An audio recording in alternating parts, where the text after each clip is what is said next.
On June 18th, 1452, Pope Nicholas issued a declaration of war in a document called the Dum Diversas and launched an invasion against people on the African continent. During that war that lasted over 500 years, more than 100 million people died on the African continent, and over 12 million African people were trafficked and enslaved in the Americas, so the Caribbean, South and North America. The African people abroad, the descendants of enslaved African people, never gave up hope that they, the African diaspora, would someday return to their ancestral homelands, and they dreamed of a strong, united Africa. This gave birth to the concept of Pan-Africanism and a series of Pan-African congresses that resulted in the founding of the Organization of African Unity, the OAU. The purpose of the OAU was to liberate the African territories from foreign domination. And with the end of apartheid in South Africa, the period of colonization ended with 54 independent nations on the African continent. However, the African diaspora still remained under foreign domination in the West. The OAU reorganized itself into the African Union, the AU, and in 2003, under Article 3(q) of its constitution, it invited and encouraged the African diaspora to full participation in the African Union.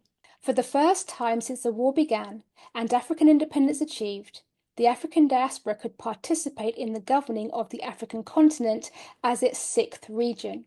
To start the process, the African Union Economic, Social and Cultural Council, AU ECOSOC, allocated 20 of its 100 seats to the African diaspora. It's been 20 years, and for various reasons, this election process was not completed. On November 6, 2024, the African Commission on Human and People's Rights, ACHPR, issued Resolution 616. The resolution urges the African diaspora organizations to establish an appropriate process for determining modalities for elections and elect 20 CSOs to the AU ECOSOC General Assembly in conformity with Article 5.3 of the States of AU ECOSOC and to cooperate with the African Commission, AU ECOSOC, the AU member states, and other relevant stakeholders to make the AU theme of the year 2025 a success. So the election process is now underway and will conclude by the end of January. If you are a person of African descent, born or living outside of Africa, you are eligible to vote in the most historic moment of reuniting Africans at home and abroad.